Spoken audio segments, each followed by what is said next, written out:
Se renueva la audiencia. Señora relatora.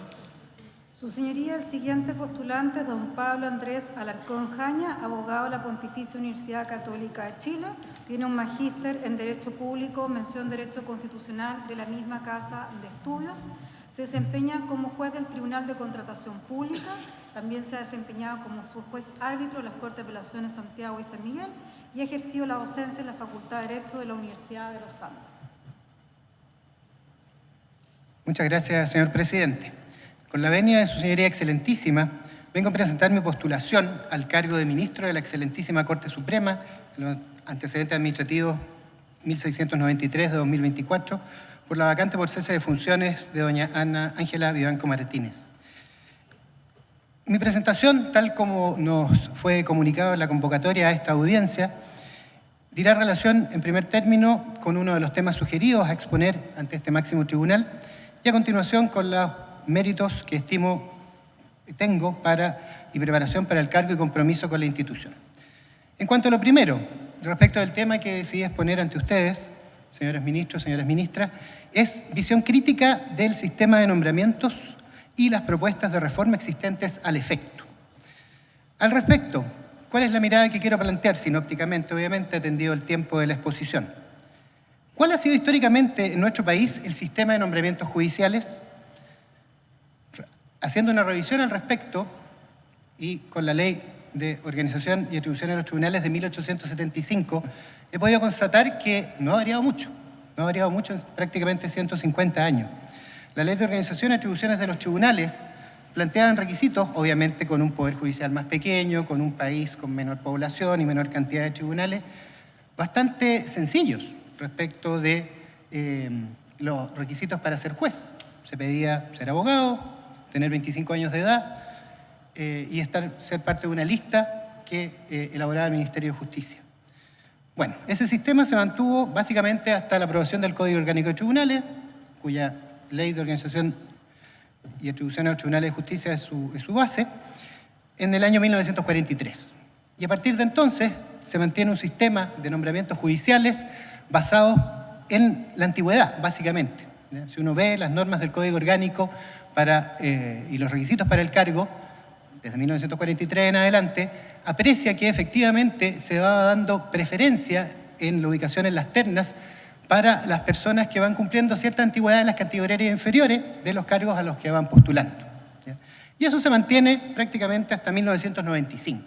¿Y por qué digo hasta 1995? Porque ese año el Código Orgánico de Tribunales recibe una modificación importante y que dice relación con quiénes pueden presentarse a cargos del escalafón primario del Poder Judicial.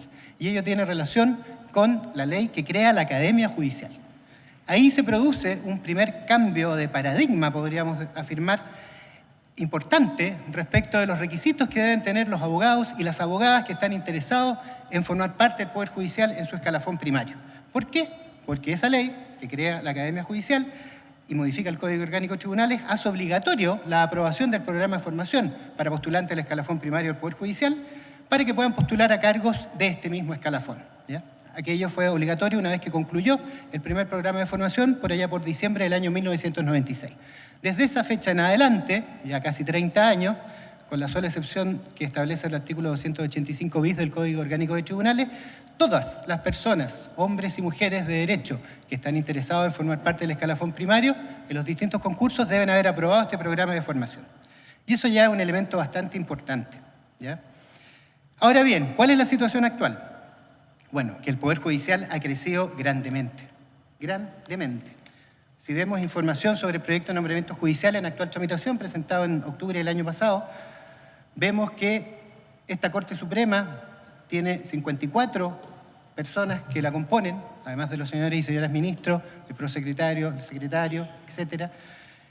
Las Cortes de Apelaciones, entre ministros y fiscales judiciales, suma 344 de las 17 Cortes de Apelaciones del país, y los jueces de primera instancia de los distintos tribunales civiles, penales, de juicio oral en lo penal, de garantía, laborales, de familia, de letra, son 1.664.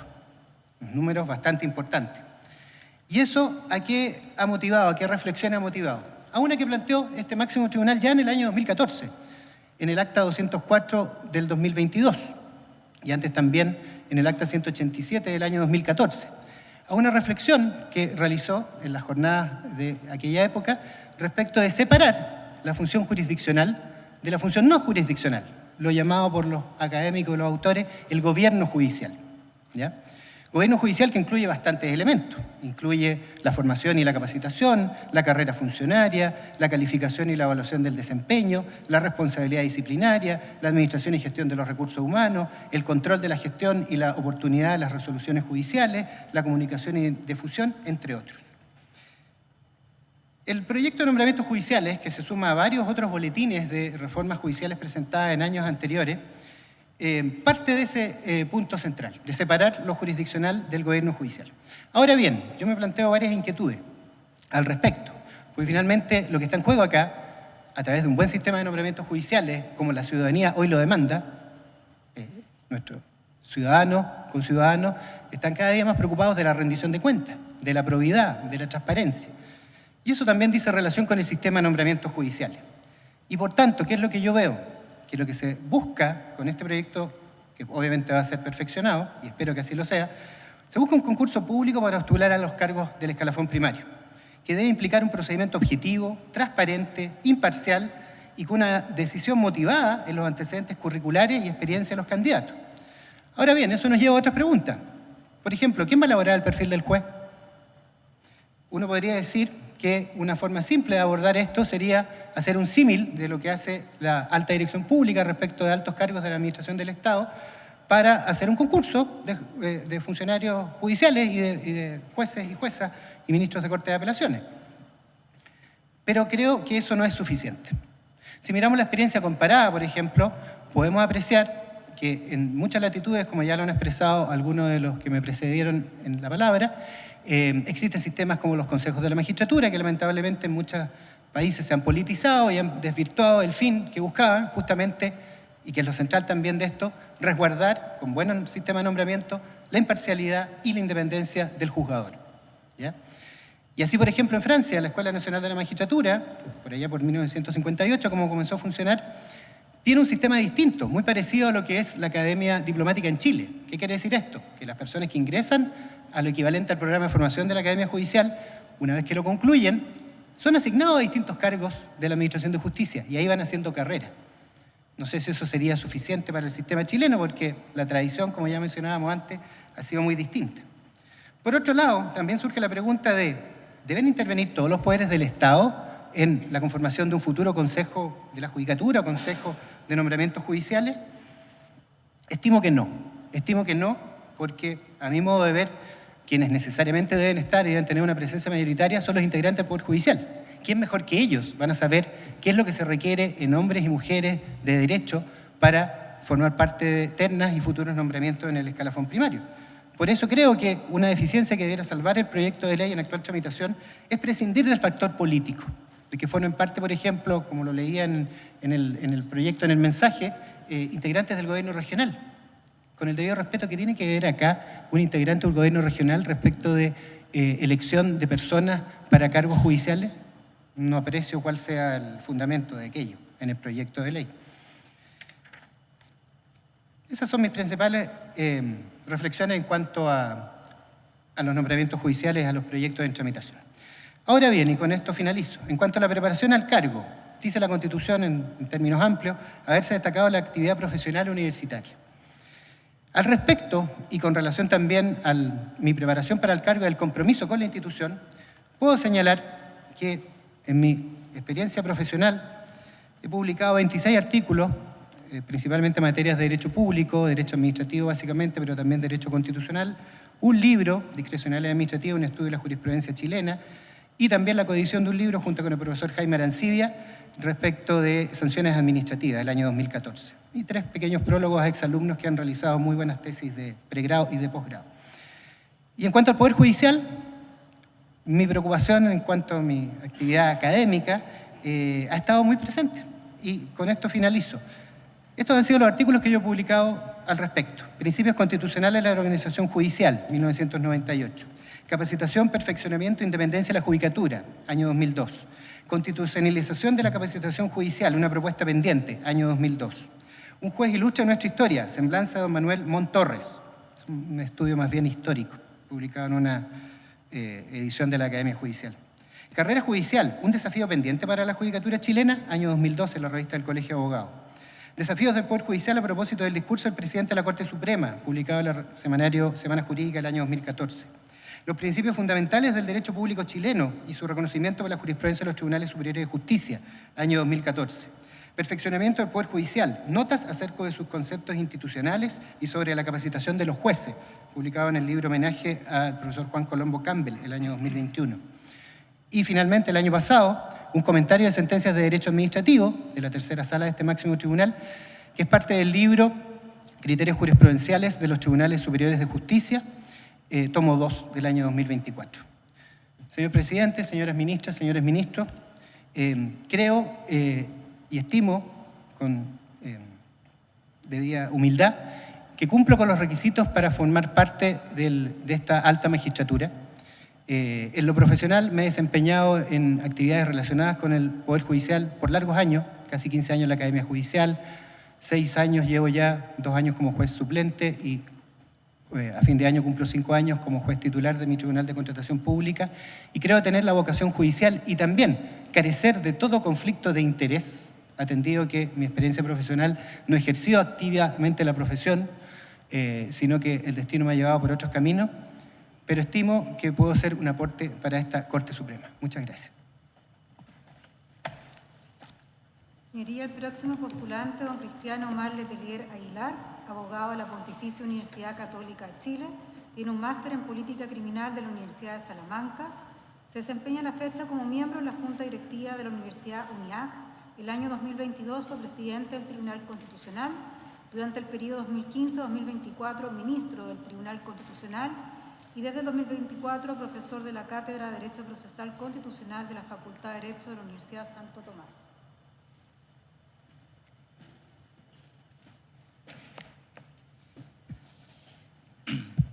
Su Señoría Excelentísima, los 9 años que ejercí como juez constitucional, aprendí que un juez estudia mucho, reflexiona más y escribe también mucho. ¿Y ello para qué? Para unar voluntades en torno a los votos de mayoría que con los colegas uno va concatenando y va interpretando la voluntad de ellos que se traduce en una sentencia o en favor o en contra de una posición jurídica determinada. Además, Su Señoría Excelentísima, en el orden administrativo y en el gobierno judicial es más importante aún encontrar consensos más que disensos, porque aunque uno tenga en un organismo colegiado miradas distintas, sin embargo, el acuerdo de voluntades es fundamental. Quiero señalar, Su Señoría Excelentísima, que hay un elemento, yo creo que muy importante para integrar no solamente este tribunal, sino que siempre en organismos colegiados, que es la inteligencia no artificial, sino que emocional. Hoy día, en general, se pone muy en boga el hecho de que uno sea un aporte del punto de vista de encontrar empatía en el grupo, al mismo tiempo tener habilidades blandas, como se denominan en psicología, de manera que sea un aporte real, no solamente, Su Señoría Excelentísima, en el conocimiento, sino también en un clima laboral propicio para una tarea tan delicada y tan importante como es la judicatura. Creo, Su Señoría Excelentísima, que esas habilidades blandas son, sin lugar a dudas, muy importantes para ustedes, para enriquecer la labor de ustedes en el nuevo miembro que integren a este tribunal. Su Señoría Excelentísima, yo creo que hoy día un juez tiene que estar completamente alejado del protagonismo, tiene que ser una persona silente, reducir sus amistades para evitar los conflictos de intereses y por sobre todo tener presente siempre aquel viejo y manoseado a veces adagio que dice que los jueces hablan por su sentencia. Pero ¿qué real importancia tiene en el día de hoy ese adagio? Los jueces hablan por su sentencia. En el catálogo de temas, Su Señoría Excelentísima, que usted tuvo a bien considerar, hay uno que es, a mi juicio, de una situación de suma importancia y que es los medios de comunicaciones, la judicatura y las redes sociales. Permanentemente el Poder Judicial y en general las autoridades, y yo lo estaba cuando era presidente del Tribunal Constitucional y ministro de esa alta magistratura, estaba siendo escrutado no solamente por los fallos que emitía, sino que también por la conducta pública que uno tenía. Y en ese sentido, Su Señoría Excelentísima, creo que es muy importante que hoy día, en que hay el juez en la era digital, es importante cuando llega ese teléfono inteligente que hace en forma increíble que el emisor luego se transforma en receptor con la rapidez de un rayo, hace que hoy día el rol del juez sea distinto para defender un principio fundamental que es el principio de independencia. Con frecuencia en la academia se discute y en la órbita del profano que uno ambiente se pregunta si el juez efectivamente no está afecto en su independencia a lo que digan los medios de comunicación. Y yo categóricamente respondo, Su Señoría Excelentísima, que por ningún motivo, ningún juez de la República de Chile está afecto a cualquier influencia que no sea la aplicación de la ley en conformidad al caso concreto. Su Señoría Excelentísima, creo yo además señalar que con mucha prudencia y con mucha sabiduría, Su Señoría Excelentísima ha implementado una dirección de comunicaciones que ha sido y que es muy admirada en muchas instituciones, pero principalmente en una institución que muchas veces yo sé que es muy difícil de ejercer, como es la vocería, donde está la señora ministra vocera. ¿Qué es lo que hace? Hace o es la intérprete de la voluntad del Pleno. Y en ese sentido, Su Señoría Excelentísima, hace poco tiempo atrás me tocó asistir a una conferencia en la Universidad Complutense en España que precisamente se hablaba sobre los jueces y los juicios paralelos. Y allí yo hablé de la vocería que tenía esta excelentísima Corte y con admiración los jueces españoles anhelaban tener la misma institución en esa sede. Realmente, Señoría Excelentísima, muchas veces cuando uno está inmerso en situaciones difíciles como son ustedes, no valora o no aquilata los avances que en materia de medios de comunicación ustedes han tenido. Su Señoría Excelentísima, ustedes tienen en la página web una política estrategia comunicacional del Poder Judicial, que tiene 5 pilares, y uno de ellos es para cambiar la percepción negativa frente a la justicia, generando confianza y respeto por su labor. Creo, Su Señoría Excelentísima, que eso ya está ganado. Hay un respeto por los jueces de Chile, y ese respeto es porque hay una independencia y una imparcialidad en cada uno de sus fallos. Y eso hace, Su Señoría Excelentísima, que el Estado de Derecho en Chile, establecido en nuestra Constitución Política y en las leyes de la República, cada día más se va acendrando por la labor que los jueces en Chile cumplen. No en vano existe una academia judicial que los enseña y los prepara en esa materia. Por esas consideraciones, Su Señoría Excelentísima, creo que tiene razón Piero Calamandré, que en su obra conocida El elogio de los jueces dice que todo ser humano aspira a una vida tranquila. ¿Y por qué no los jueces?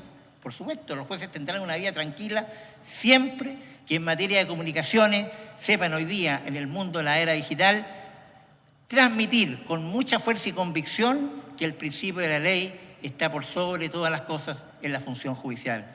Por esas consideraciones, Señoría Excelentísima, creo poder aportar en esas materias y en la ciencia que he profesado, que es el derecho constitucional, si tiene a bien mantenerme y incluirme en esta quina. Muchas gracias, Señoría Excelentísima. Señoría, el próximo postulante, don Johans Darío Saravia Carreño, abogado de la Universidad Finisterrae, magíster en Derecho Público de esa misma casa de estudio, se desempeña como juez del Tribunal de Contratación Pública, ha sido juez árbitro de la jurisdicción de la Corte de Apelación de Santiago y se ha desempeñado en la Cátedra de Derecho Económico de la Universidad Bolivariana.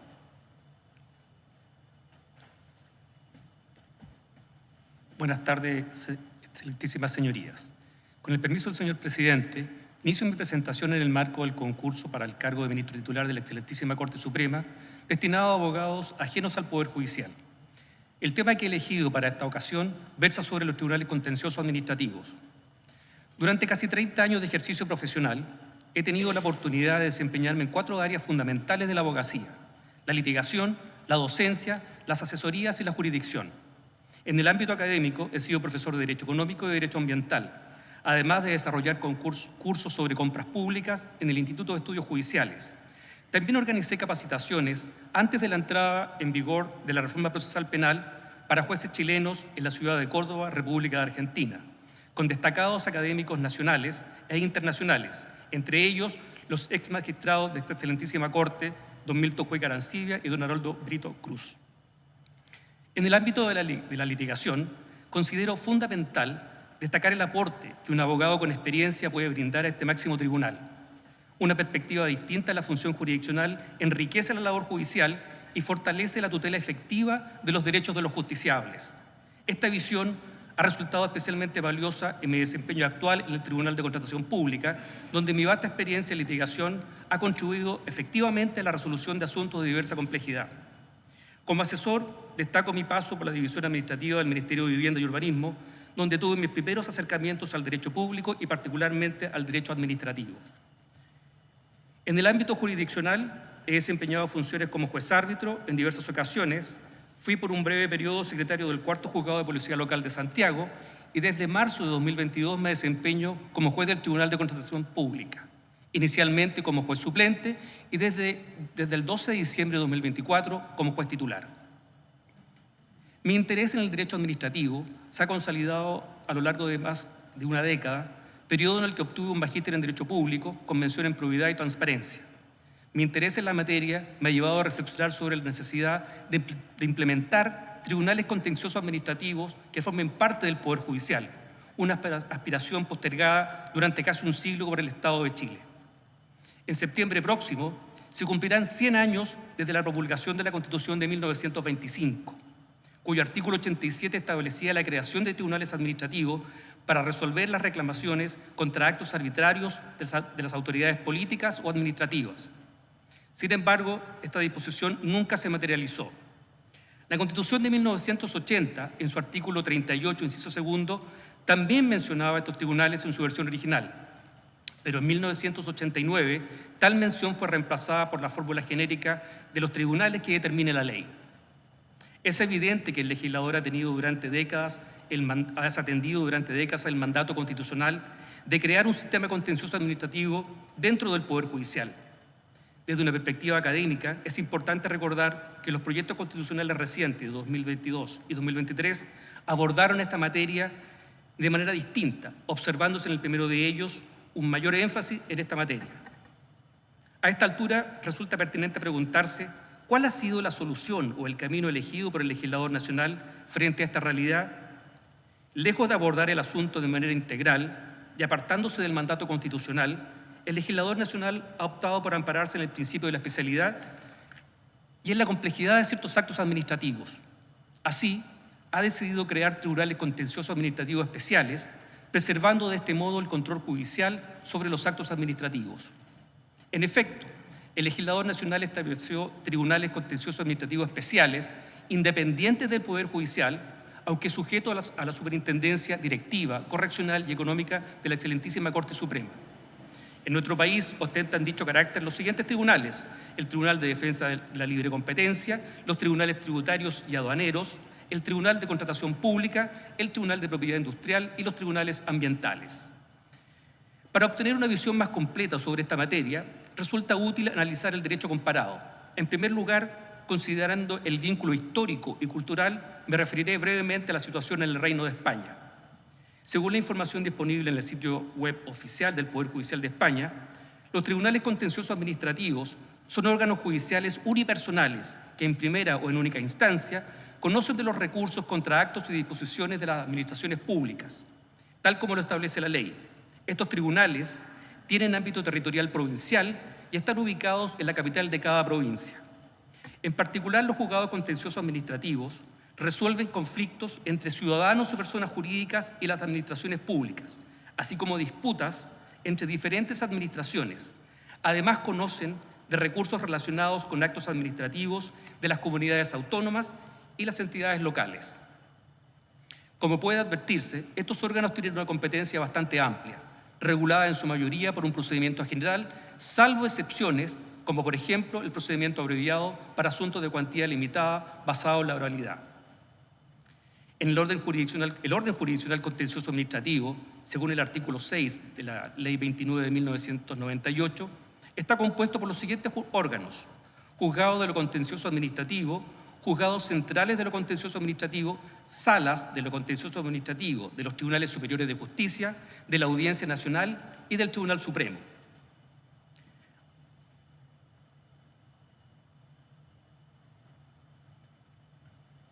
Otro referente destacado es la República Federal de Alemania, cuya jurisdicción administrativa, según la información del sitio web oficial, se organiza en 3 niveles. En el nivel más bajo se encuentran los 51 tribunales administrativos responsables de resolver en primera instancia, dentro de sus respectivos distritos, los asuntos sometidos a su conocimiento. Estos tribunales están estructurados en salas compuestas por lo general por 3 jueces profesionales y 2 jueces legos, aunque estos últimos no participan en las decisiones. En el nivel intermedio están los tribunales administrativos superiores presentes en cada estado federado, excepto en la capital Berlín y el estado de Brandenburgo, que comparten el mismo tribunal. Estos tribunales son colegiados y resuelven apelaciones contra decisiones y sentencias de los tribunales administrativos. También actúan en primera instancia, en casos específicos, y además son quienes tienen la última palabra en la interpretación y aplicación de la ley estatal. En la cima de la jurisdicción administrativa germana se encuentra el Tribunal Administrativo Federal, el máximo órgano de esta rama judicial. Su función principal es actuar como tribunal de apelación, aunque también asume competencia como instancia única en casos específicos. Las decisiones por lo general son tomadas por 5 jueces profesionales. Este tribunal tiene su sede en la ciudad de Leipzig, en el estado de Alemania. Por razones de tiempo, no me es posible referirme a otras legislaciones comparadas igualmente interesantes, como la francesa y la italiana.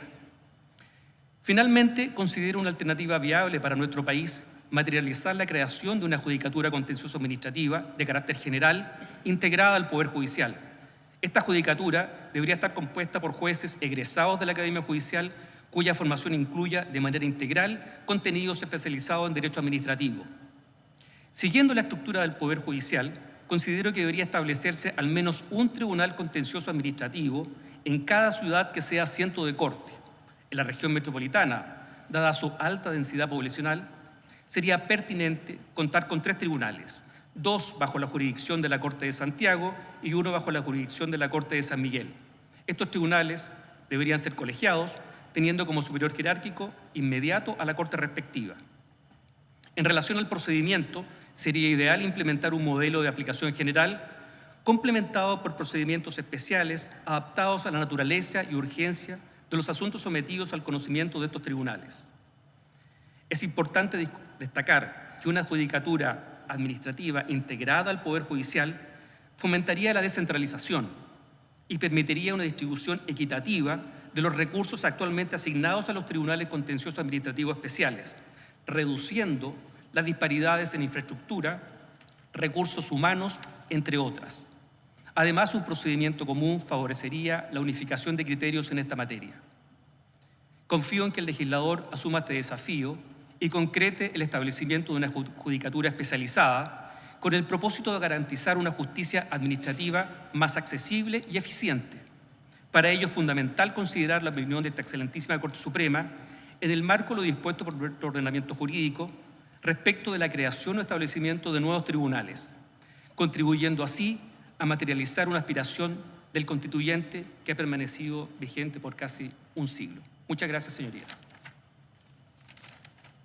Señoría, el siguiente postulante es don Manuel Antonio Contreras Lagos, abogado de la Universidad de Concepción, magíster en Derecho de la Empresa de la Universidad del Desarrollo Concepción, candidato a doctor en Derecho Empresarial de la Universidad de Sevilla, España.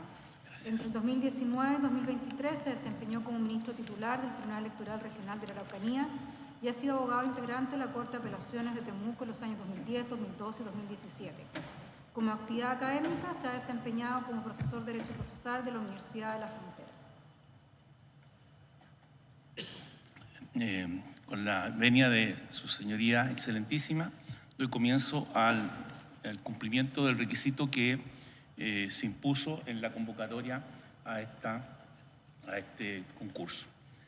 El tema que voy a tratar está comprendido dentro del ámbito del derecho procesal, fundamentalmente en lo que es la reforma procesal, en la situación o panorama actual de la institución en nuestro sistema vigente y las críticas que ha recibido, puesto que su origen de ella es la Ley de Enjuiciamiento Civil Española del año 2000. Y se trata simplemente de algunas consideraciones sobre la ejecución provisional de la sentencia que se dicta. Esto de ejecutar provisionalmente una resolución judicial implica que las sentencias de condena puedan ejecutarse, cumplirse, aun cuando ellas no estén firmes. Esto que en principio nos parece que es novedoso, en realidad no lo es tanto. Vamos a ver a continuación hipótesis en el derecho nacional vigentes hoy que lo permiten especialmente. Lo clásico es que, y así lo dice el número 1 del 434 de nuestro Código de Procedimiento Civil, es que se puedan cumplir las sentencias firmes, definitivas firmes o ejecutoriadas. Se introdujo una reforma el año 44 por la ley 7.760 en que en el título de la ejecución incidental o mal llamado incidental del fallo, en el artículo 235, 31 y siguiente, se introdujo también el título como título a ser ejecutado la sentencia que causa ejecutoria. Pero en el proyecto de Código Procesal Penal se introduce esta institución y lo más importante, que aparte de introducirla, porque como digo, ya está vigente, lo que ocurre es que se regulan sus efectos.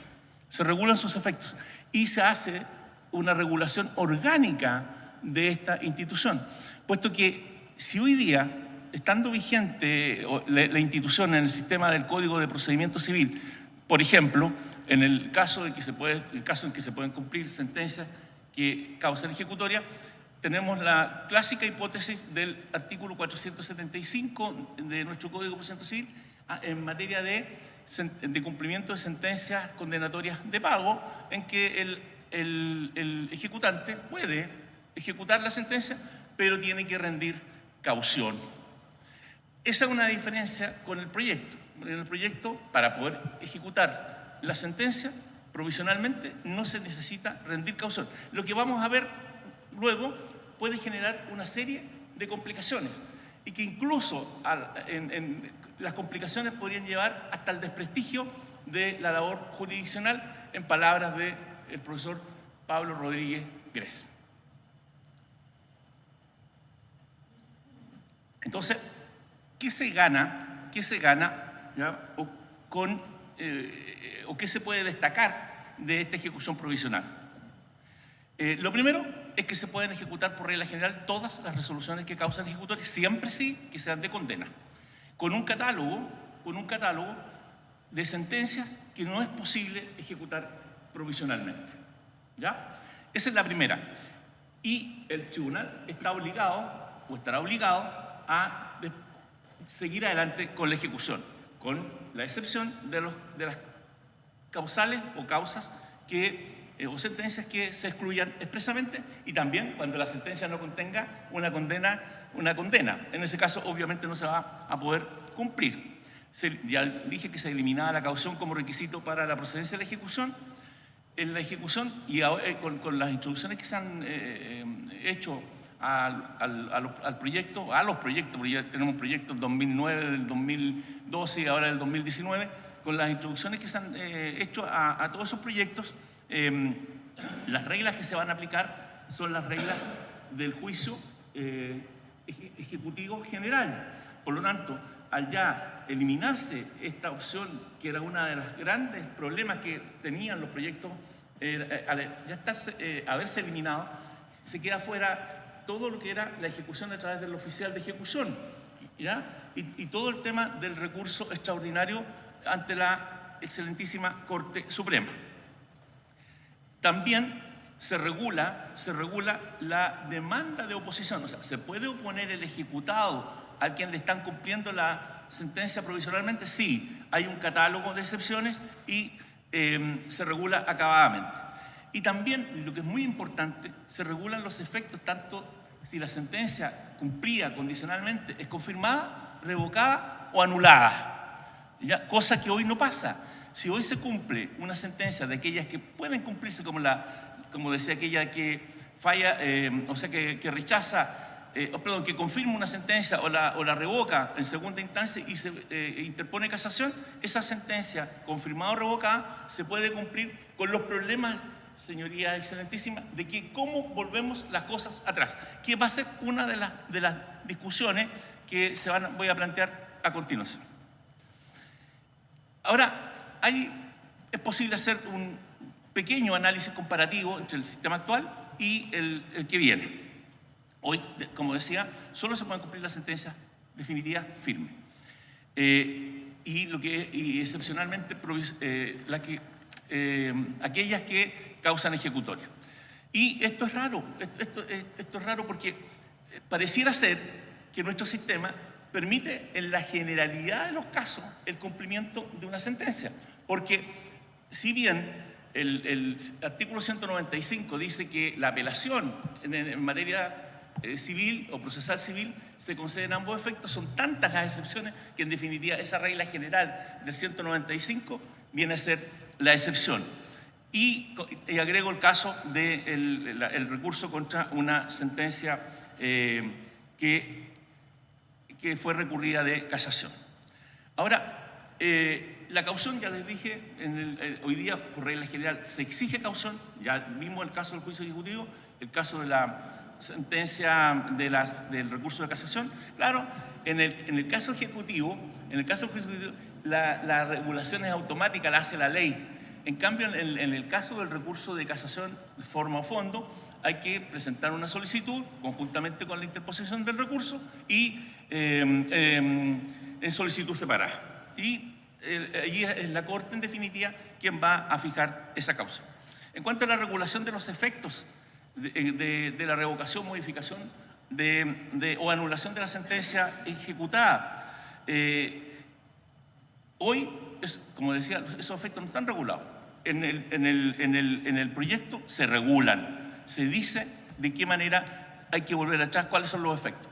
Nosotros hoy día, cuando explicamos esto en clase, siempre decimos, mira, una sentencia que causa ejecutoria y que se cumple, ese cumplimiento siempre está condicionado a que se confirme la sentencia. Pero esa seguridad de que la sentencia se confirme, obviamente no la tenemos, y si llega a revocar, puede haber perjuicios, incluso porque la sentencia va a alcanzar solo a las partes que fueron parte, valga la redundancia, que fueron parte en el respectivo pleito.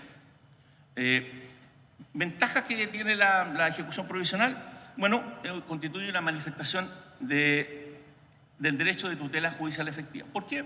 Porque al decir de un autor dice que justifica que una sentencia dictada por un juez, ¿ya?, que con los requisitos necesarios para que la decisión sea lo más acertada posible, diseño de procedimiento para el legislador, que tenga que estar esperando en el tiempo el posible cumplimiento de esa resolución. ¿Por qué tiene que asumir él el riesgo del tiempo? Y por lo tanto eso puede generarle daño. Otra implicancia, fortalece la primera instancia. ¿Por qué? Porque esa sentencia, si se dicta, como digo, en un procedimiento medianamente bien regulado y con normas que lleven a que la decisión sea ejecutable, que sea acertada, va a implicar que en muchos casos no va a haber apelación ni segunda instancia. Y finalmente, en cuanto a las críticas, la primera crítica que se hace, excelentísima señoría, es que ¿por qué solo las sentencias definitivas de condena? ¿Por qué no aquellas interlocutorias que establezcan derechos permanentes en favor de las partes? Por ejemplo, una sentencia que determine una liquidación de un crédito, la regulación de las costas, etc. Con el diseño se atenta contra la igualdad jurídica. Al no fijarse o no exigirse caución, es posible que cumplida la sentencia sea imposible retrotraer los efectos para el caso de que no haya, de que no se confirme la sentencia. Entonces, algunos autores dicen, mire, hay que regular especialmente la caución para esta hipótesis. Y esta es la crítica, decía antes, que se hace a esta institución en la Ley de Enjuiciamiento Civil Española del año 2000, puesto que ha generado estos inconvenientes. Bien, señor abogado, cumplió su tiempo. Termino inmediatamente, señoría. Y finalmente, señoría, se permite la existencia de la orden de no innovar, con lo que se genera una contradicción con el sistema que se está o que se pretende crear. Eso es todo, excelentísimas señorías. Señoría, el siguiente postulante es don Diego Antonio Munita Luco, abogado de la Universidad de Concepción, magíster en Derecho Privado, mención en Derecho a la Empresa de la Pontificia Universidad Católica de Chile. Se desempeñó como abogado integrante de esta Corte Suprema desde el 2018 al 2024 y como abogado integrante de la Corte de Apelaciones San Miguel entre el 2011 y 2018. Es integrante de la nómina de árbitros de la Superintendencia de Insolvencia y Reemprendimiento y del Centro de Arbitraje y Mediación de la Cámara de Comercio de Santiago.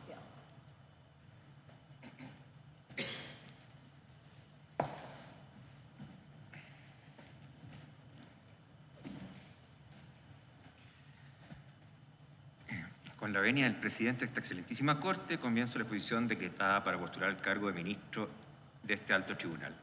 El tema elegido entre aquellos consignados en el acta respectiva se refiere a un aspecto observado debido a su actualidad e importancia en la práctica forense y jurisdiccional. Me refiero a una situación particular de reclamo de ilegalidad municipal, pero que resulta aplicable a todos los contenciosos administrativos que siguen el mismo patrón. El artículo 151 de la Ley Orgánica de Municipalidades, letra F, señala que la Corte competente podrá abrir un término de prueba si así lo estima necesario.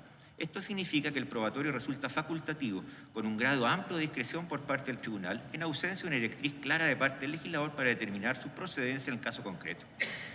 En principio, la ausencia de un probatorio en el reclamo de ilegalidad no resulta novedosa ni polémica, ni es una circunstancia prima facie atentatoria contra alguna garantía. Lo anterior, dado que su estructura se corresponde con los denominados contenciosos de anulación o recursos por exceso de poder, según la vieja clasificación francesa, la que ha tenido recepción en Chile a nivel de doctrina y de tribunales. Es que el objeto de la acción es más bien un proceso de acto, un control de la legalidad de la actuación del órgano a partir de sus elementos de validez, por lo que lo importante es el contraste entre la decisión administrativa y la norma esgrimida por quien reclama. Por lo mismo, abundante jurisprudencia de la tercera sala de esta excelentísima Corte considera el reclamo de ilegalidad como un ejemplo preciso de esta clase de acciones, no obstante que puede ser interpuesto por un particular agraviado y aún puede declararse el derecho a la indemnización de los perjuicios sufridos a consecuencia del actuar municipal ilegal. El problema se plantea respecto de esa última situación, dándose con mayor nitidez en los casos en que se alega, por ejemplo, la falta de fundamentación asociada a un error de hecho de parte del órgano respectivo.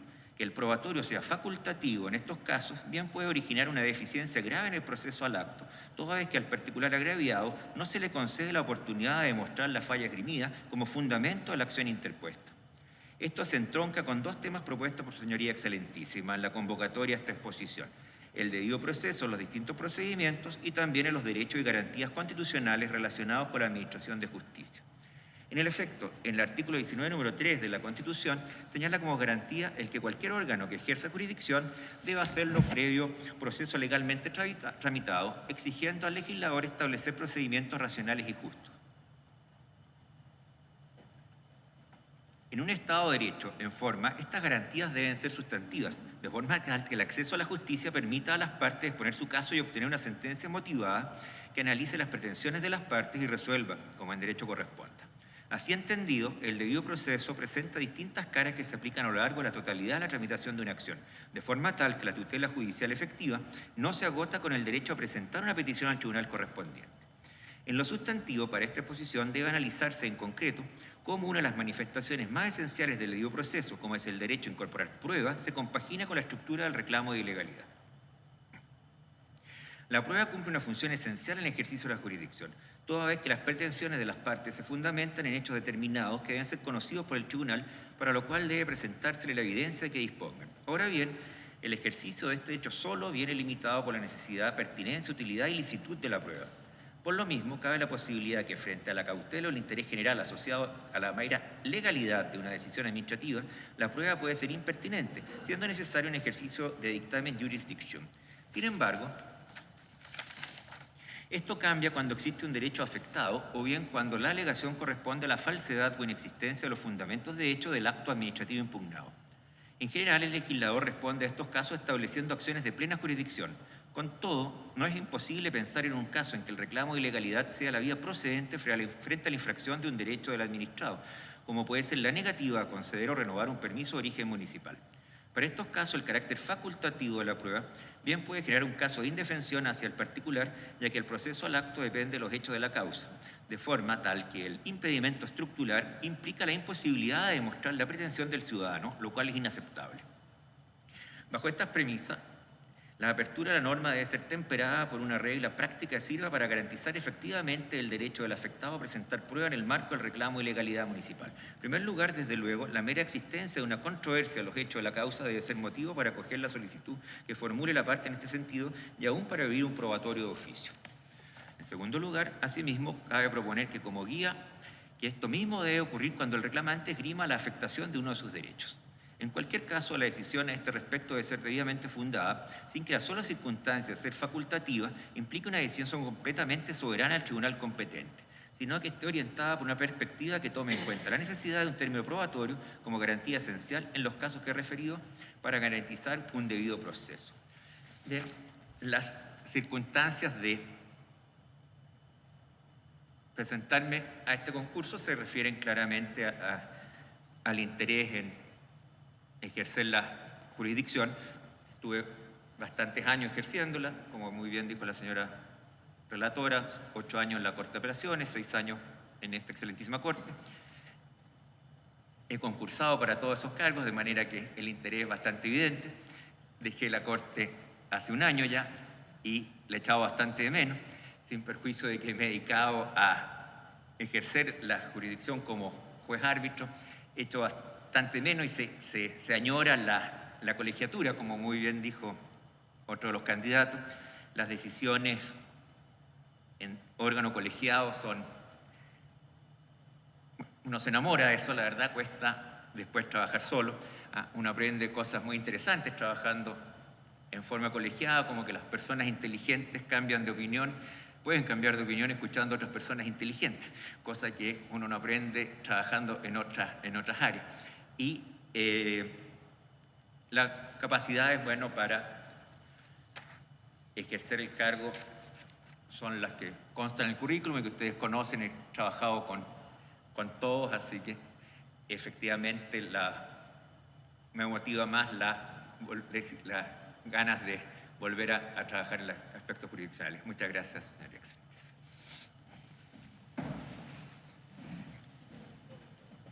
Señoría, el siguiente postulante es don Álvaro Rodrigo Vidal Olivares, es abogado de la Universidad Católica Valparaíso, doctor en Derecho por la Universidad Autónoma de Madrid, España. Se desempeña a la fecha como abogado integrante de esta Corte Suprema, también durante los periodos 2014, 2016, 2019, 2022 como abogado integrante de la Corte de Apelaciones de Valparaíso y ha sido también juez árbitro en la nómina de las Cortes de Apelaciones de Santiago Valparaíso. Como actividad docente, a la fecha es director del Centro de Estudios de Derecho Privado Latinoamericano en la Pontificia Universidad Católica de Chile. Se desempeña como docente de pre- y posgrado en la Pontificia Universidad Católica Valparaíso y el 2004 a la fecha es profesor visitante de la Universidad Autónoma de Madrid.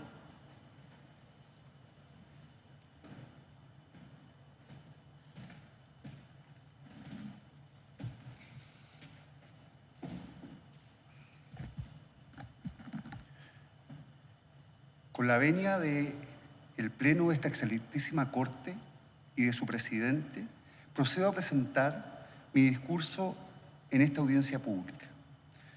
Comenzaré con las razones que justifican mi postulación y luego compartiré unas reflexiones sobre los desafíos de la reforma procesal civil en un solo aspecto. Procuraré ser breve. A pesar de mi corta experiencia como abogado integrante de esta Corte, trabajar en el Poder Judicial me ha permitido constatar cuán gratificante, y no hay otra palabra mejor, es aplicar los conocimientos que he obtenido en más de 30 años de dedicación prácticamente exclusiva a la academia.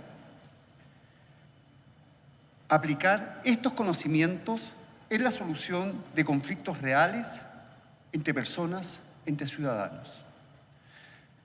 Durante décadas he participado de manera muy activa en la formación y perfeccionamiento de abogados y abogadas, de jueces y juezas. Sin embargo, han bastado unos meses para que descubriera que, sin dejar del todo la actividad académica, quisiera dedicar lo que resta de mi vida profesional a aplicar el derecho que tanto he querido. No logro imaginar, porque no lo hay, un lugar mejor que la Corte Suprema para hacer y realizar este cometido. ¿Cuánto le puedo ofrecer yo a la Corte? Bueno, es otra historia. Mis únicos argumentos son una vida dedicada al estudio del derecho, a la docencia y la investigación, y una firme decisión con una vida que he tomado con perfecta conciencia de aquello que exige el compromiso de esta naturaleza, no solo con la Corte Suprema, sino que con el Poder Judicial y la sociedad. En los minutos que siguen, que son muy breves, me referiré a uno de los principios inspiradores de la reforma procesal civil. Se trata del principio autocompositivo, conforme al cual el juez y la jueza, también los funcionarios judiciales, han de impulsar la solución de conflictos utilizando mecanismos colaborativos que atiendan a los intereses de las partes más que a sus posiciones jurídicas. Se trata de una justicia que podríamos denominar de los acuerdos. Como se sabe, y consta en el informe emitido por esta excelentísima Corte respecto del proyecto de reforma procesal civil, el uso de estos mecanismos en la reforma se manifiesta en el establecimiento de la mediación como trámite previo y obligatorio para el ejercicio de la acción.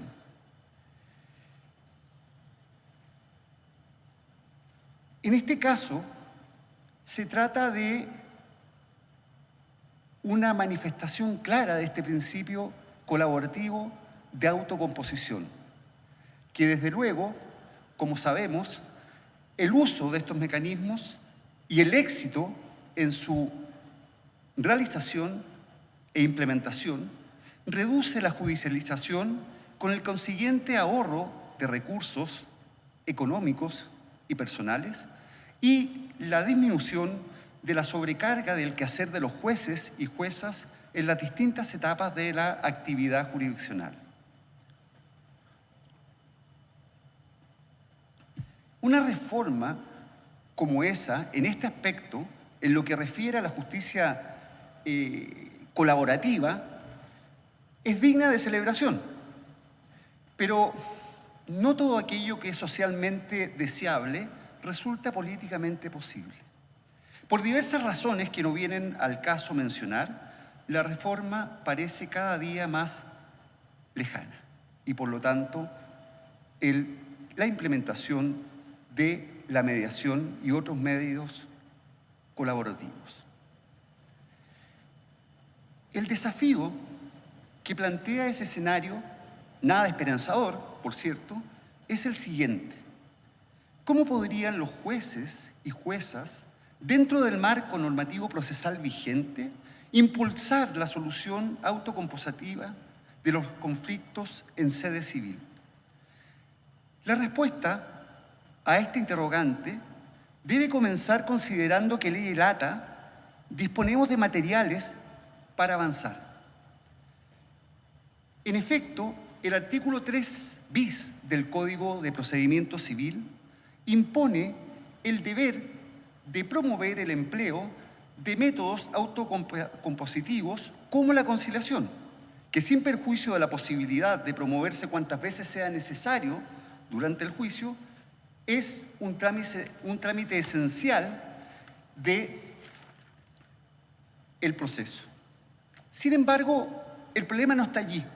El problema no está en que no contemos con un material normativo. Muy probablemente el problema se halla en ciertos aspectos de la facticidad de la labor jurisdiccional. El cumplimiento de este deber en términos efectivos necesariamente ha de armonizarse con la realidad de la judicatura. ¿Cuál es la realidad de la judicatura? Unos jueces y juezas inundados de trabajo y con recursos limitados. Hoy, desde luego, esta situación es bastante más crítica. Es esa facticidad, ese hecho, el que entorpece las luminosas posibilidades de la conciliación, la que muy probablemente determina hoy día que sea un trámite irrelevante, una mera formalidad necesaria para que el proceso avance hacia la sentencia de término. Frente a esa desalentadora, por cierto, facticidad, podríamos ilustrar a través de un funcionario del tribunal que luego de preguntar a las partes acerca de las posibilidades de llegar a conciliación, ante la negativa, se limita a ofrecer un documento que sea firmado y, por lo tanto, no hay forma de que, ante esta facticidad, la conciliación logre el fin de justicia colaborativa. Pero, ante esta facticidad, la pregunta que hemos de responder es la siguiente: ¿existe alguna manera de cambiar las cosas, haciendo de la conciliación un mecanismo que cumpla el cometido de autocomposición de conflictos? Mi experiencia en la primera sala de esta Corte indica que sí. Tratándose de ciertos recursos de casación en la forma y en el fondo, después de su vista, el acuerdo de la sala es que, antes de dirimir el asunto controvertido, se llame a las partes a conciliación, obteniendo un porcentaje significativo de acuerdos.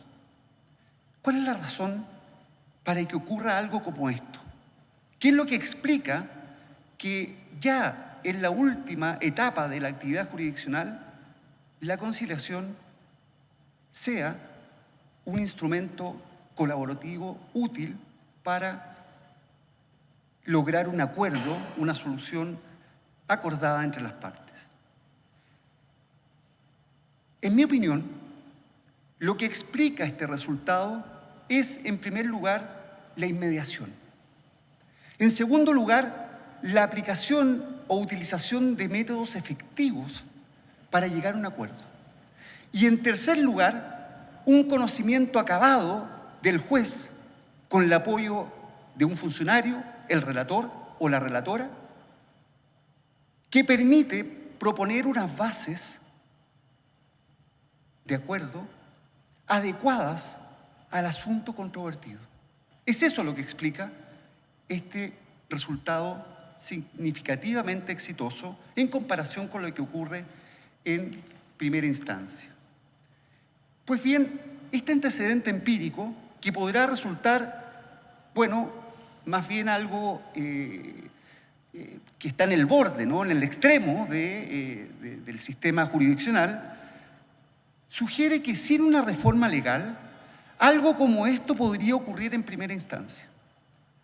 Para lograrlo, según creo, resultaría extraordinariamente útil un ajuste en la formación de los jueces y juezas, un ajuste que implica el desarrollo de destrezas en mecanismos autocompositivos de conflictos. Sería tarea, por lo tanto, de la Academia Judicial. Pero no es todo. Además, hace falta que se utilice adecuadamente aquellos conocimientos relativos a los hechos objeto de la causa y las pretensiones que naturalmente surge al momento de decidir acerca de los hechos controvertidos de la causa. Utilizando estos conocimientos, pues bien, resultará bastante más fácil proponer unas bases adecuadas para el acuerdo, para alcanzar una conciliación. Pero esto no es todo. Se requiere además de la inmediación. Quizás podemos pensar que esto desvía a la actividad jurisdiccional, pero creo que no, en mi opinión. Creo que, en definitiva, algo como esto hace que el sistema judicial, en sus distintas etapas jurisdiccionales, sea más eficiente. ¿Por qué? Porque permite la descongestión del sistema judicial. Eso que les digo es parte, y con esto termino, señor presidente, de lo que he aprendido en esta Corte. Concluyo agradeciéndoles, señores ministros, señoras ministras, por eso. Y por supuesto, por haberme escuchado durante estos minutos que han transcurrido. Muchas gracias. Señoría, la siguiente postulante es doña Rosa María Leonor Echeverri Curt, abogada de la Universidad de Chile. Tiene un máster en la Universidad Adolfo Ibáñez y alumna actual del programa de doctorado de la Facultad de Derecho de la Universidad de Chile. Desde 2015 a la fecha se desempeña como abogada integrante de esta Corte Suprema y durante el periodo 1995 a 2003 fue directora de la Academia Judicial de Chile. Imparte docencia en el programa Magíster de la Universidad Adolfo Ibáñez y la Universidad de Concepción. Gracias. Buenas tardes, señoras ministras y señores ministros. En atención de ser la penúltima, voy a ser lo más breve posible. Quiero ponerle simplemente algunas ideas sobre un tema que a mí me parece que cada vez dificulta más la labor de ser juez, por pertenecer a un mundo que hoy en día es un mundo en que las vidas de las personas están cada vez más expuestas, ya sea a través de los medios de comunicación o a través de las redes sociales. Por lo tanto, si bien pensamos que la distinción entre lo público y lo privado partió en Grecia hace más o menos 2000 años, donde la economía era lo privado y lo político era lo público, algo de esto también tenemos a la fecha de la dictación de nuestro Código Civil, donde se entendía que la labor de la mujer era la parte privada, que era de la casa hacia adentro, y la labor del hombre era público. Ahora, menos mal, mirando la composición de esta Corte, ha variado esta concepción. Pero yo quiero recalcar que una cosa es cierto, nunca lo privado había sido tan público. Basta hojear la prensa para examinar cómo, en parte gracias a las tecnologías de la información, se ha diluido la frontera entre la vida privada y la vida pública. Consideren las redes sociales, todo lo que se exhibe de nuestra vida privada, incluidas algunas opiniones donde hasta hace un tiempo solo la oían los familiares con una cierta resignación a las horas de comida en una casa. Ahora el mundo entero se entera de ellas a través de Twitter o X, que se llama ahora. Por lo tanto, el mundo entero puede traer también como consecuencia que esto traiga la nulidad de una causa judicial por haber hecho algún tipo de observación que no conviene en ese minuto hacerlo. Y para eso hay muchos en que nuestra subjetividad y la forma en que vivimos se entrelaza a ratos de manera demasiado estrecha con las redes sociales, al punto que probablemente para algunos las cosas cambiarían muy grandemente si vieran privados de TikTok, Instagram, Twitter o, para los que somos algo más mayores, Facebook. De esta manera, podemos pensar que no hay nada extraño o desconcertante, ni tampoco criticable en que una jueza o un juez participe en estas redes. En realidad, en ciertos rangos etarios uno podría incluso encontrarlo algo raro. Pero por lo mismo entendemos que no hay buenas razones para prohibirles participar en ellas, y si se prohibiera razonablemente habría un problema constitucional que de todo punto de vista es mejor evitar. Pero una cosa hay que tener en claro, cualquier cosa que uno diga en las redes sociales, por mucho que uno pretenda que sea privado, corresponde a la esfera pública. Las redes se manejan en forma más pública o más privada, pero igualmente son públicas. Ahora, los jueces y juezas tienen que tener eso en claro, en la medida en que por mucho que sientan que están escribiendo en la soledad de sus casas, le están escribiendo en cierta forma al mundo. Por lo tanto, si uno lo piensa, la métrica para al momento de publicar algo en redes sociales debería ser un poco la siguiente. Yo publicaría esto en un medio de circulación nacional Y la respuesta es que muchas cosas no, simplemente porque está prohibido hacerlo. No podemos pensar que un juez vaya a publicar en las redes sociales sobre el caso que está tramitando. Pero muchas otras tampoco, no porque haya una prohibición expresa, sino porque la investidura de juez, a veces lo olvidamos, es una de las más relevantes para una sociedad decente. Y quienes de una u otra manera forman parte del Poder Judicial aceptan honrar la dignidad con que se debe desempeñar. Y aquí quiero hacer un lapsus al decir que los abogados y las abogadas ocupan una posición distinta. Sin embargo, me parece que también debería exigírseles cierta mesura, cierta contención en su pulsión de exhibirse en los medios y tramitar sus causas básicamente, digamos, a través de ellos. Quizás porque uno ya ha pasado muchos años, fui educada bajo el lema que los abogados deben tramitar en papel proceso y no en papel de diario. Por lo cual creo que también para beneficio de la comunidad jurídica a la que pertenecemos, esto también debería evitarse. Si volvemos a la teoría de los jueces y juezas, se podría señalar que pueden participar en todo aquello que no está relacionado con el ejercicio de su labor de juez.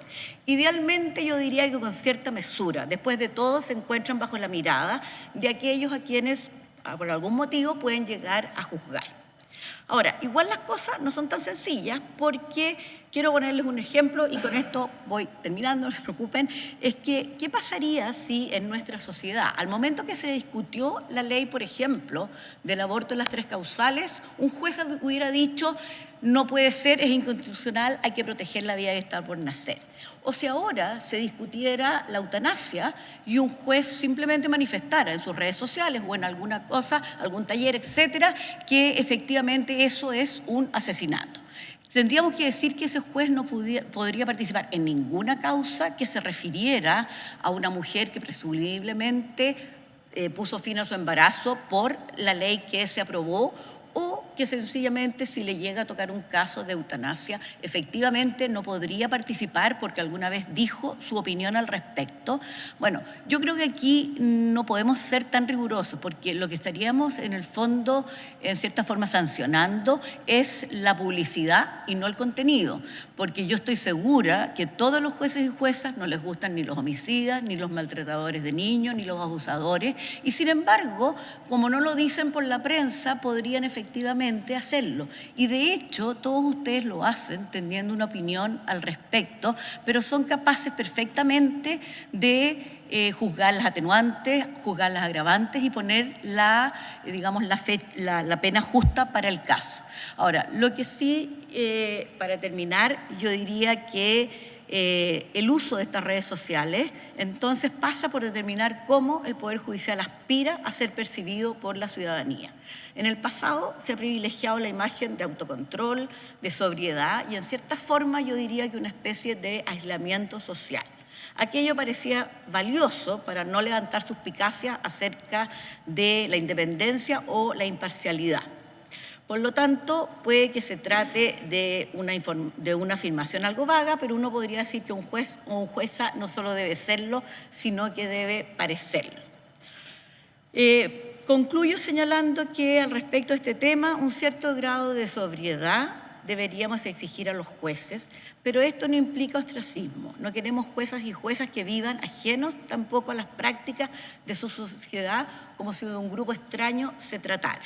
Probablemente lo que queremos es que los otros consideren a los jueces como personas como ellos que aceptaron una tarea cuya importancia social realmente es difícil de exagerar y que por eso mismo deben estar a la altura de esa misión. Yo creo que esto se cumple en la medida que ya no logramos ver nuestra vida alejados de toda la tecnología y de las redes sociales que existen. Gracias. Señoría, el último postulante es don Eduardo Nelson Gandulfo Ramírez, abogado de la Universidad Católica Valparaíso, máster en Filosofía, mención en Lógica y Filosofía de la Ciencia de la Universidad de Valparaíso y máster en Argumentación Jurídica de la Universidad de Alicante, España. Se desempeña a la fecha como abogado integrante de esta Corte Suprema y durante los años 2016, 2019 y 2023 como abogado integrante de la Corte de Apelaciones de Santiago y ejerció la docencia como profesor de Derecho Procesal de la Universidad Autónoma. Muchas gracias. Con la venia de la excelentísima Corte, hago mi presentación a la oposición al cargo de ministro de Corte.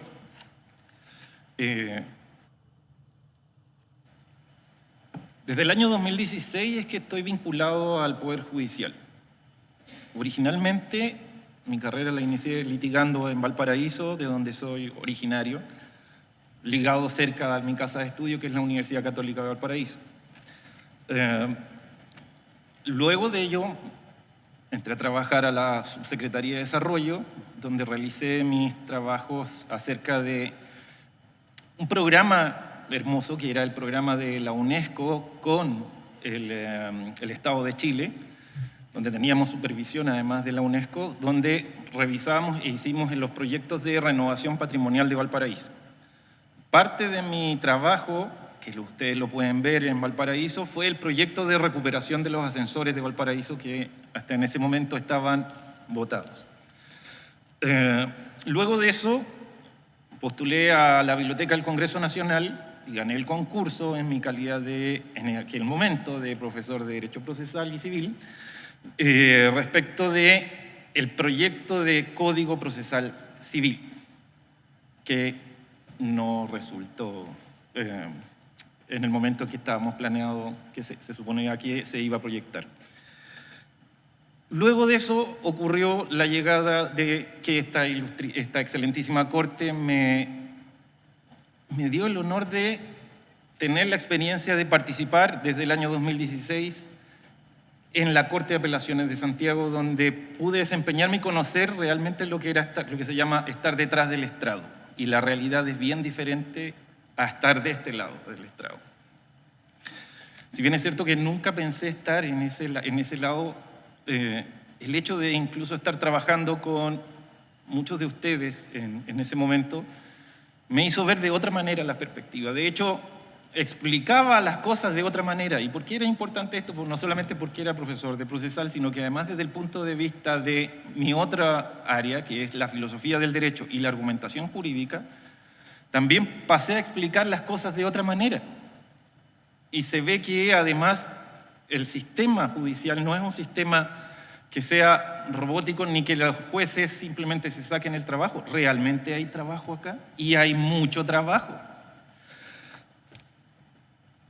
También me di cuenta de que esta institución, el Poder Judicial, es una institución que tiene problemas y a veces recibe ataques de manera inmerecida y a veces ha recibido algún ataque de manera un poco más meritoria. Hoy ha sido mi turno para poder entregar mi versión acerca de qué es lo que puedo señalarles a ustedes respecto de lo que podría entregar a la Corte Suprema. Sé que la Corte Suprema no está pasando por un momento complicado. Y yo, junto con todos los otros candidatos, tenemos, claro, una preparación, hemos estudiado, tenemos magíster, hemos estudiado afuera, pero también necesitamos tener, como dijo otro candidato, una inteligencia emocional. ¿Inteligencia emocional para qué? Para resaltar ciertos valores judiciales que son importantes y para vivir esos valores judiciales, que efectivamente yo encuentro que lo que siempre me han preguntado es que yo los encuentro que se hacen carne en la gente que integra el Poder Judicial, como es la probidad.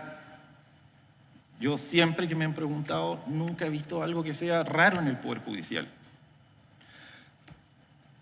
También la prudencia. Muchas de las buenas cosas que me han enseñado todos ustedes es a ser prudente en la forma de comportarse y en la forma de resolver los casos. Y otro elemento importante que también he aprendido con ustedes es acerca del respeto hacia los demás, hacia la opinión de los demás. No solamente hacia la opinión de los ministros o hacia la forma en que se comportan los ministros. A veces claramente tenemos disenso entre alguien que piensa diferente como yo, pero es un asunto respetable. Y en ese sentido, también creo que nosotros necesitamos, y yo les ofrezco, también esta cuota de respeto hacia ustedes, hacia los funcionarios y hacia los relatores. Y finalmente también Otro elemento más que también me gustaría decirles que sí estoy en capacidad de hacerlo es tener la energía para enfrentar este desafío. Porque realmente, es verdad, yo los veo día a día, desde el año 2016, que ustedes a veces están cansados y es realmente cansador el trabajo. No solamente el de la mañana, sino el de la tarde también. Y también ofrezco la posibilidad, o sea, mi energía para poder sacar este buque que es el Poder Judicial y salir adelante en todos los desafíos que este tiene. Ahora, en cuanto a la presentación que hay que hacer, tengo una presentación súper corta, sumamente corta. Yo pertenezco a la filosofía analítica, también tengo el magíster en filosofía y mi tradición es la filosofía de la ciencia, así que voy a hacer una presentación sumamente corta que tiene que ver con algo que entre el 2023 y 2024 se ha discutido en algunos seminarios y que es un poco duro escuchar. La pregunta es, ¿la inteligencia artificial puede reemplazar a los jueces?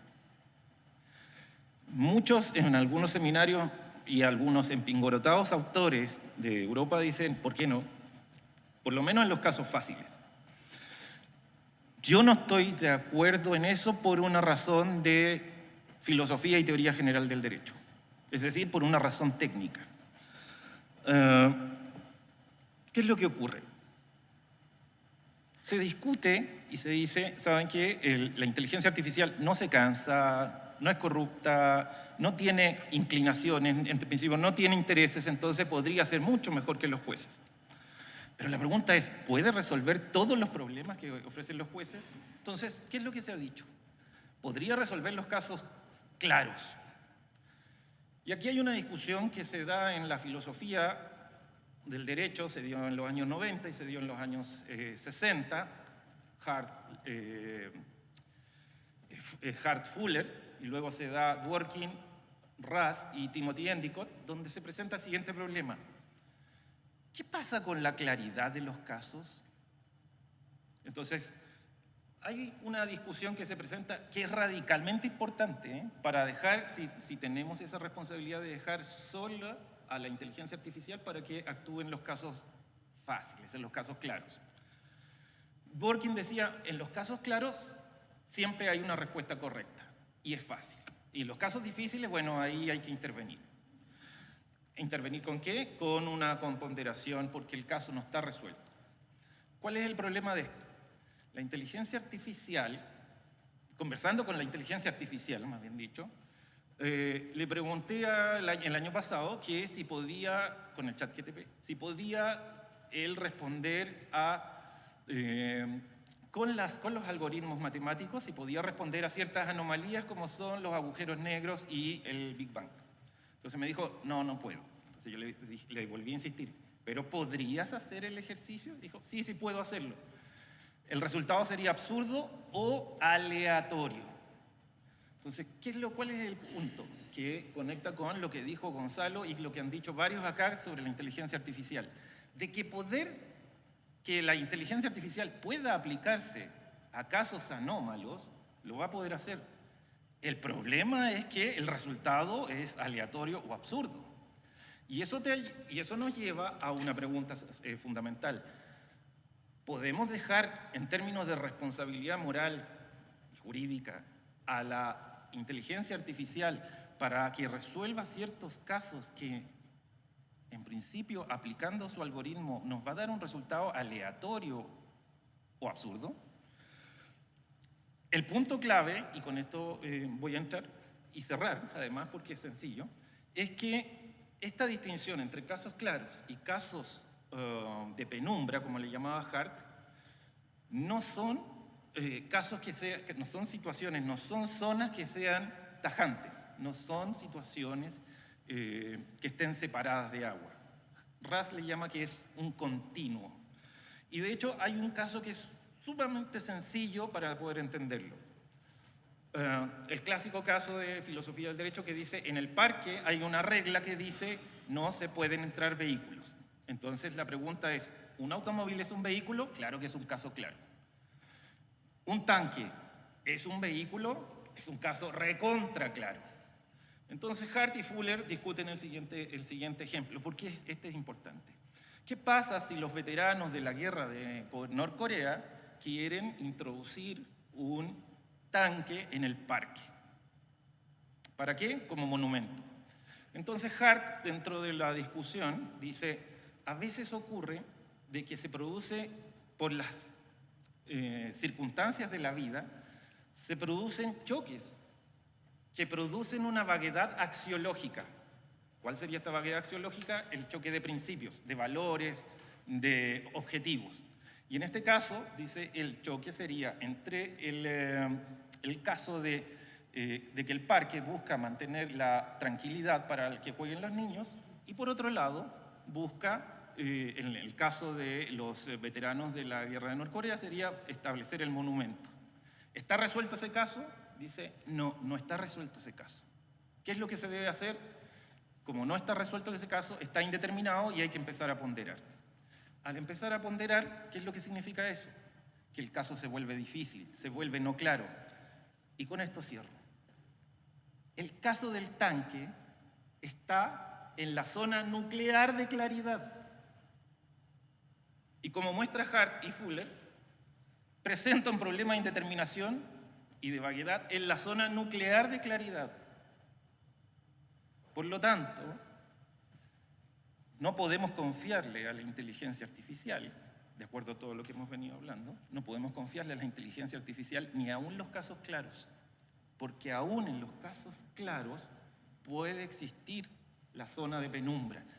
De esta manera, y con esto cierro, la responsabilidad siempre tiene que recaer, la responsabilidad republicana siempre debe recaer en las personas, en los ciudadanos de nuestra república que toman la investidura de jueces. Muchas gracias.